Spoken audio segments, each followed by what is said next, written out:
চলো আমি তোমাদেরকে আমার ঘরটা দেখাচ্ছি, মানে হোটেলটা যেটা নিয়েছি দীঘার।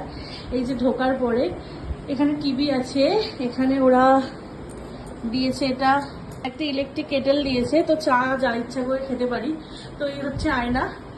আর এই দেখো পুরো রুমটা আগে দেখো, এই যে এসি আছে, আর এই যে বেশ বড় সুন্দর দেখতে পাচ্ছ ঘরটা, ভালো করে দেখো, ঠিক আছে। আর আমার সবচেয়ে যেটা পছন্দের সেটা তোমাদেরকে দেখাবো।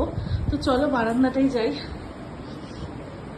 তো চলো এই যে বারান্দাতে চলে এলাম। সবচেয়ে আকর্ষণীয় যেটা, ওই দেখো ওইখানে সমুদ্র দেখা যাচ্ছে। তোমরা কি দেখতে পাচ্ছ? দেখো আমি জুম করে দেখাচ্ছি ভালো করে, ওই দেখো সমুদ্র। মানে এত সুন্দর রুম যেটা আমি ভাবতেও পারছি না। দেখো দেখো কত সুন্দর সমুদ্রটা দেখা যাচ্ছে। তো ওই দেখো এখানে ব্যালকনিতে বসেই আমরা সমুদ্রটা দেখতে পারবো। তো চলো তারপর আরও একটা জিনিস দেখাচ্ছি। ব্যালকনি তো আছেই, তাছাড়াও রুম থেকে বাইরে বেরানোর পর এই যে ছাদ, এই যে ছাদের মধ্যেও আসতে পারবো, এখানে জামা কাপড় মেলতে পারবো। আর ওই দেখো ছাদ থেকেও দেখো আকাশ, আর তার সাথে সেই যে সমুদ্র দেখতে পাচ্ছ, সেই যে সমুদ্র।